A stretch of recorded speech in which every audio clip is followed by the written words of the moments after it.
অনেক দিন আগের কথা। পাহাড়ে ঘেরা একটা ছোট্ট গ্রাম, তার নাম বকুলপুর। সেই গ্রামে বাস করত এক বিধবা মা ও তার একমাত্র অবলম্বন মেয়ে ইরা। ইরার বয়স 12 বছর, কিন্তু তার বিবেক বুদ্ধি ছিল অদম্য। ইরা সেই ছোট্টবেলা থেকেই তার মায়ের সাথে বিভিন্ন ধরনের কাজ করত আর ধীরে ধীরে মাকে সাহায্য করতে থাকে। আর এইভাবেই তাদের মা মেয়ের সংসারিক জীবন চলতে থাকে। তাদের বাবা রেখে যাওয়া এক ফালি জমি ছিল তাদের সারা বছরের রুজি রোজগার। এক নতুন সকাল, ভোরের আলো ফুটে উঠেছে। তখন ইরার মায়ের সবে ঘুম ভাঙে, কিন্তু জমির কাজে যাবে বলে তাড়াহুড়া করে ঘরের কাজ শেষ করে ফেলে। তারপর মেয়েকে বলে, ইরা, তুই ঘুমিয়ে থাক, আমি জমিতে কাজ করতে চলে যাচ্ছি। আমি ঘরের সব কাজ করে রেখেছি, তোকে কোনো কাজ করতে হবে না।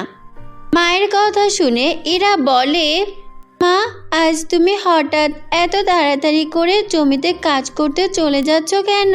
আর একটু দাঁড়াও আমার জন্য, আমিও তোমার সাথে জমিতে কাজ করতে যাব। তখন মেয়ের কথা শুনে ইরার মা বলে, মা, আজকে আমার মনে হচ্ছে সূর্যের তীব্রতা বেশি হবে, তাই সকাল সকাল কাজে লেগে পড়লেই কাজ করতে সুবিধা হবে, নইলে তীব্র গরমের জন্য কাজে সমস্যা হতে পারে। মায়ের এই কথা শুনে এরা বলে, মা, তবে তুমি কিভাবে বুঝলে আজকে তীব্র গরম পড়বে? গরম তো নাও হতে পারে। মা, আজকে অনেক আগে সূর্যের তীর্যক রশ্মি পৃথিবীতে আছড়ে পড়েছে, তাই মনে হচ্ছে গরম পড়বে। ঠিক আছে মা, চলো তাহলে আমিও এখনই তোমার সাথে যাই, তাহলে তোমার কাজ করা একটু সহজ হয়ে যাবে। এই কথা বলে ইরা তার মায়ের সাথে তাদের এক টুকরো জমিতে চলে যায়। তারপর ইরার মা জমিতে চাষ করতে থাকে আর ইরা সেই মাটি খুঁড়ে বীজ বপন করতে থাকে। তখন ইরার মা রমা গলা নম্র করে বলে, ইরা মা, ঠিকভাবে বীজ দাও, যদি কিছু ফল হয় তাহলে অন্তত দুবেলা খেতে পারবে, আর যদি বীজ নষ্ট হয়ে যায় তাহলে আমাদের পুরো না খেয়েই থাকতে হবে। মায়ের কথা শুনে এরা আলতো হাসিতে বলে, হ্যাঁ মা, কিন্তু জানো, আমি স্বপ্নে একটা সোনার গাছ দেখেছি। এক পরী আমাকে বলেছিল সেই গাছ খুঁজে পেলে সব দুঃখ কেটে যাবে। তখন এরার কথা শুনে রমা বলে, গল্পে মন দিও না, আমাদের জীবন গল্পে বদলায় না মা। আজ কাজ করলে কিছু হয়, আর কাজ করলে আমাদের ভাগ্য বদলাতে পারে। তারপর রমা ও ইরা বীজ রোপণ করে বাড়ি ফিরে যায় আর অপেক্ষা করতে থাকে 2 দিন ফিরে আসার। 1 সপ্তাহ পর রমা তার জমিতে যায়। তখন সে দেখে তাদের রোপণ করা বীজ থেকে অঙ্কুর বের হচ্ছে। এটা দেখে রমা খুশি হয়ে বলে, যাক বাবা, আল্লাহর রহমতে শেষমেশ বীজ থেকে অঙ্কুর বের হওয়া শুরু করেছে, আর কয়েকদিন পর চারা গাছ থেকে ভালো ফল আসতে পারে। এই কথা বলে রমা বাড়ি ফিরে যায় আর মনে মনে ভাবতে থাকে সেই ফল বিক্রি করে কি কি করবে। আর সেই সময় রমা আনন্দে বলে, প্রথমে আমাদের সারা বছরের খাবারের জন্য খোরাক করে নেব, তারপর বাকি যা থাকবে তাই দিয়ে ইরার জন্য জামা কিনে দেব। এই কথা বলতে বলতে রমা বাড়িতে চলে আসে। অন্যদিকে মায়ের আসতে দেরি হচ্ছে বলে ইরা ঘরের সব কাজ গুছিয়ে রেখে দেয়। তারপর যখন রমা ঘরে ঢোকে তখন সে ঘরের চারিদিকে তাকিয়ে দেখতে থাকে আর সে দেখে ঘরের সব কাজ পরিপাটি করে গোছানো। তখন এই সব কিছু দেখে রমা বলে, ইরা মা, তুমি কেন কাজ করতে গেলে? আমি তো চলেই এসেছি, আর এখন না হয় আমি কাজগুলো করে দিতাম। তখন মায়ের কথা শুনে ইরা বলে, মা, তুমি তো রোজ রোজ সব কাজ একাই করো, তাই ভাবলাম আজকে আমি তোমাকে একটু সাহায্য করে দেই। মেয়ের কথা শুনে রমা মন খারাপ করে বলে, তুই আমার লক্ষ্মী মেয়ে আর কত বুঝদার, কিন্তু দেখ আমি এমনই একজন মা যে মেয়ের জন্য কিছুই করতে পারছি না।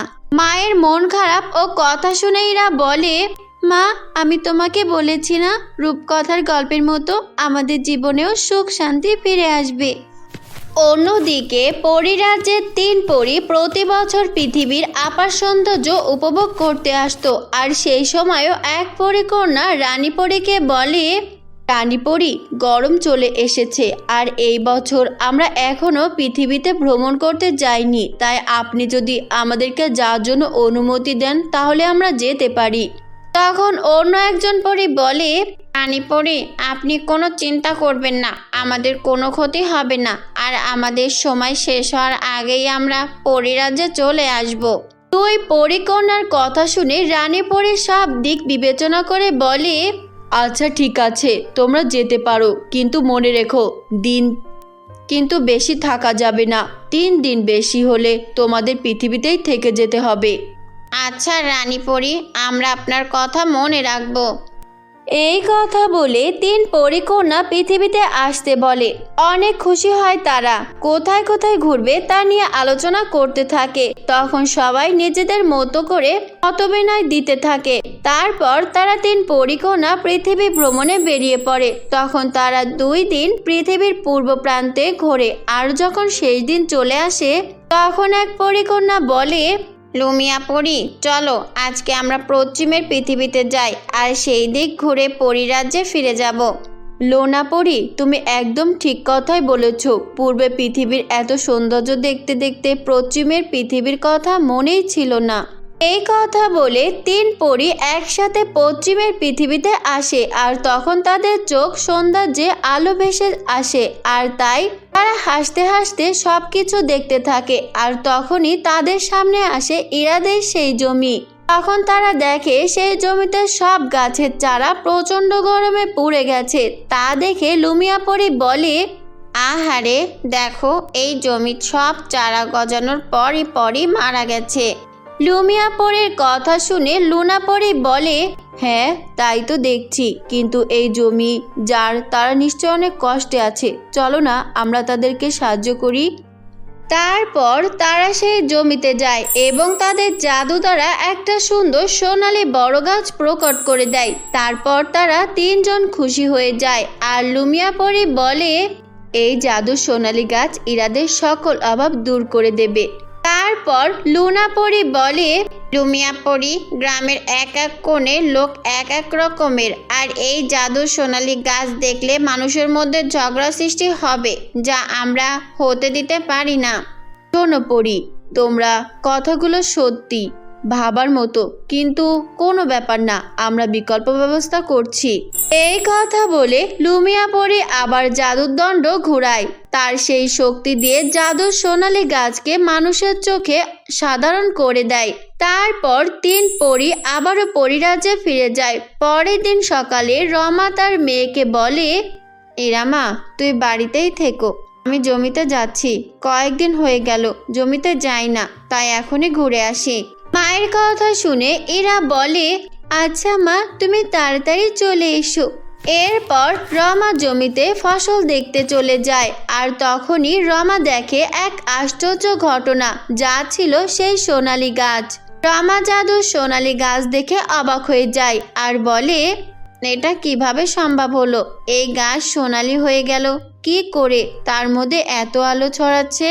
এই কথা বলে রমা সেখানেই দাঁড়িয়ে থাকে আর তখন রমার কথা শুনে জাদুর সোনালী গাছ বলে, আমি জাদুর সোনালী গাছ, যা তোমাদের সকল অভাব দূর করে দেব, আর এই কথা যেন কেউ জানতে না পারে।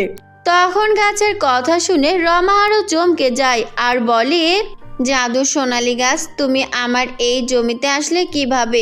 আমি কিছুই ভেবে পাচ্ছি না। তখন সোনালী গাছ পরীরাজ্যের পরীদের কথা বলতে থাকে এবং সোনালী গাছের সব গুণাগুণ বলতে থাকে। সব কথা শুনে রমা জাদু সোনালী গাছকে বলে, জাদু সোনালী গাছ, তুমি তো আমাদের সংসারের অভাবের কথা জানো, আর এই সব থেকে টাকাই পারে আমাদের বাঁচাতে। তারপর জাদু সোনালী গাছ রমার কথা শুনে তাদের জন্য অনেক টাকা প্রকট করে দেয়। টাকা দেখে রমা অনেক খুশি হয়ে যায় আর সেই টাকা নিয়ে দৌড়ে বাড়ি ফিরে যায়। তারপর মায়ের হাতে টাকা দেখে এরা কৌতূহলী হয়ে বলে, মা, কোথা থেকে এত টাকা পেলে? তখন মেয়ের কথা শুনে রমা সেই জাদু সোনালী গাছের কথা বলতে থাকে আর সেই সব কথা শুনে এরা অনেক খুশি হয়ে যায় আর বলে, মা, তাহলে আমাদের রূপকথার গল্পগুলোই আজকে সত্যি হয়ে গেল, আর আমাদের কষ্ট করতে হবে না। হ্যাঁ রে মা, আমাদের আর কোনো কষ্ট করতে হবে না, তোর কথাগুলোই সত্যি হয়েছে। তারপর থেকে রমা ও ইরা সেই জাদু সোনালী গাছের কাছে যায় এবং তাদের প্রয়োজনীয় জিনিসের কথা বলে, আর এভাবেই সোনালী গাছ তাদের ইচ্ছা মতো দ্রব্য প্রকট করে দেয়। তারপর সেই সব দিয়ে তারা মা মেয়ে অনেক ভালো থাকতে শুরু করে আর হাসি আনন্দে দিন কাটায়।